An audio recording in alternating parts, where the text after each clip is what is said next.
These 3 sales techniques will literally take monies out of prospects' hands and put them into your pocket. Here's how you do it. So 3 elite ninja, so they won't even notice what's going on, okay? Ninja sales techniques, STs, okay? 3 elite sales techniques. So the first thing that you want to do, the first question that you want to ask them, so 3 elite questions, right?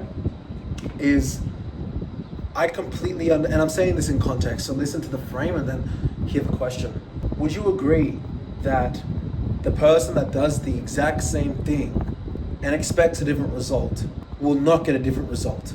So what we call this, or what I like to call this, is relatable world view, right? So what I try to do is I try to never disagree with a prospect. Shout out to Grant Cardone. He taught me a lot about this when I was younger. A lot of salespeople, they try to disagree. My goal is never to disagree. It's also not to be nice, but my goal is to, with the same worldview, get them to shift perspective. So for example, if I'm saying, hey, what you're thinking is wrong. If you don't do this, you're gonna lose money. That's one angle. But another angle is, hey, I completely agree with you. It's extremely expensive. In fact, a lot of people, they don't like to do marketing because it's expensive. Would you agree? So that's relatable.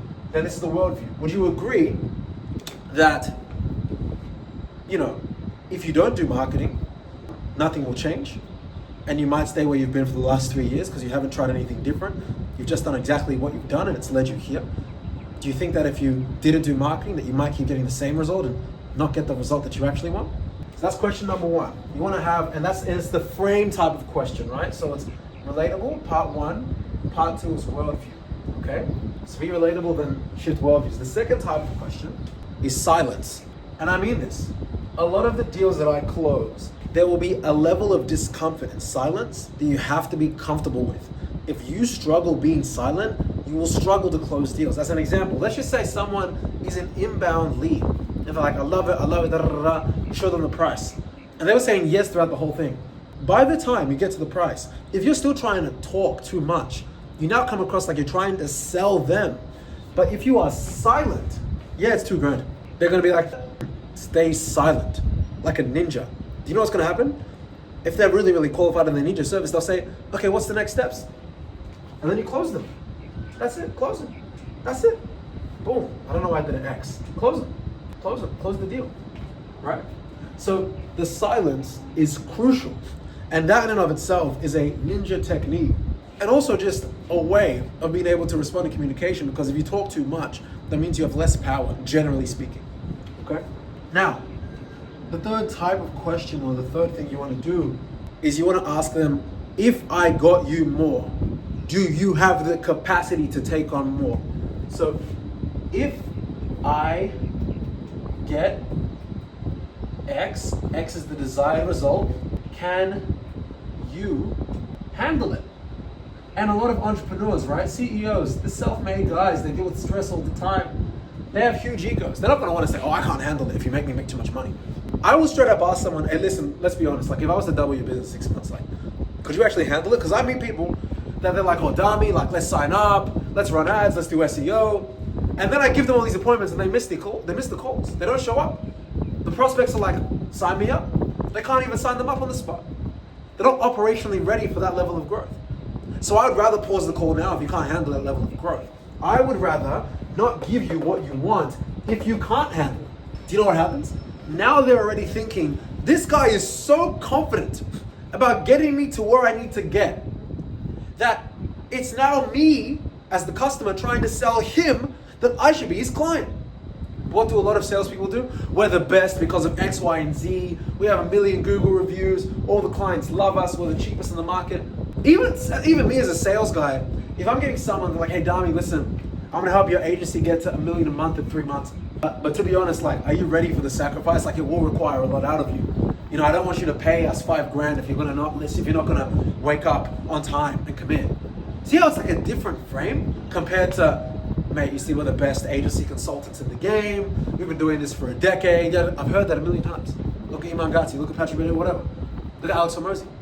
So this is one of the most crucial things you can do early in a sales call to establish rapport professionally, professional rapport, but also to frame yourself as the authority, as the expert. Because if they don't genuinely think you can get them to their problem, you're going to waste 30 minutes or an hour on a sales consult, and they already made a decision on whether or not you can help them, because you haven't addressed with specificity the X.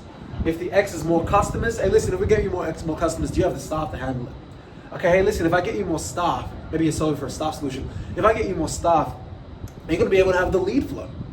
Because I don't want to get you these extra staff through a LinkedIn ad campaign and then you don't have the deal flow there.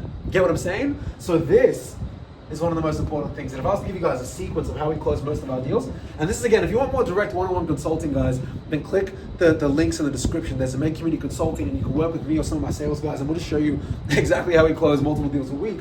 But in terms of the general sequencing, it's usually it's 1, 2, 3.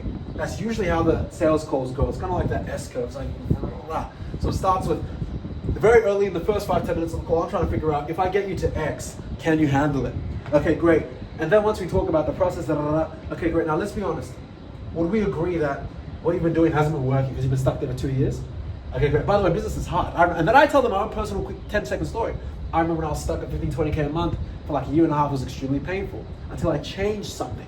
My version of changing people, changing things, was hiring an account manager or running ads or having better, focusing on different niches one at a time instead of multiple at once. And that led me to get a new result, new worldview, or worldview that's relatable. If you do something new, you're gonna get something new. If you do something the same, you're gonna get the same. And then after that, and I present pricing, then I end with silence. And if they have any issues, then I'm looping back to this. If they're like, hey, it's too expensive, I'm like, yeah, no, it's not, it's very expensive, I completely agree. And I might even, sometimes I can even invert these two, because these are solving the crucial problems in their psychology. The crucial problems, okay? Does this guy get where I am at? How painful it is? And do we have the same worldview? And is this guy able to actually, with conviction, get me to where I want to get to? Those are the two main things that if you attack tactically in a sales call, you'll get a bunch of deals over the line. Even me, I'm a pretty easy sell. If I feel like someone is relating to me and they get it, and we have similar worldviews, and they are genuinely so convicted that they're questioning if I am even lucky enough to be a client of them, they're hitting all the right spots in my brain. Because there's logical and there's emotional, right? So I'm putting them in a logical frame and an emotional frame by saying, if I get you X, can you have Y? Because I'm like, hey, listen, if I get you 100 leads and you close 10, staff, how many staff would you need? Okay, you need 8 staff. Okay, great. So like, is it realistic for you to get 8 staff in like 6 months? Okay, great. Okay, because I don't want to get you these clients. Okay, you can. Okay, cool. Okay, cool. Let's go ahead. Okay, great. Okay, it's too expensive. Yeah, look, it actually is extremely expensive. And I'm happy that you mentioned the staff thing, because it is expensive. I don't want you to make a commitment if you're not ready for it or if you can't suffice. But since you can suffice, if we look at your past 2 years, you've been stuck at 300K a month. Yeah, and I can imagine that's painful because the dollar is getting weaker in Australia, and staff are expecting a higher salary. What I realized in my 6-7 years of business, what I realized in my 6-7 years of business is, if I do the same thing, then I'm going to keep getting the same result. That's when I did something different. And I was like, look, I'm going to have to hire X more account managers. I'm going to have to run X amount more ads. Otherwise, my business is going to be screwed another 12 months from now, because money's going to keep getting cheaper and my employees are going to keep getting more expensive. So I had to make a decision. And that decision was what led me to that next step. Make sense? Sound fair enough? Cool. But the choice is yours. Again, look, if you're not ready to grow and you guys think that the issue is growth, I'd rather the issue be one of, I can't take on that much work, darling. Let's stop. If that's the issue, let's stop the call right now. But if you can take on more work, then you have to do something new. That's the only way you can grow. Fair enough? Okay. And then the client will be like, okay, what's the next steps? Boom, closed. That's it. Okay? If you got value out of this, guys, share it with a friend, like, comment, and as always, think mega. Take care.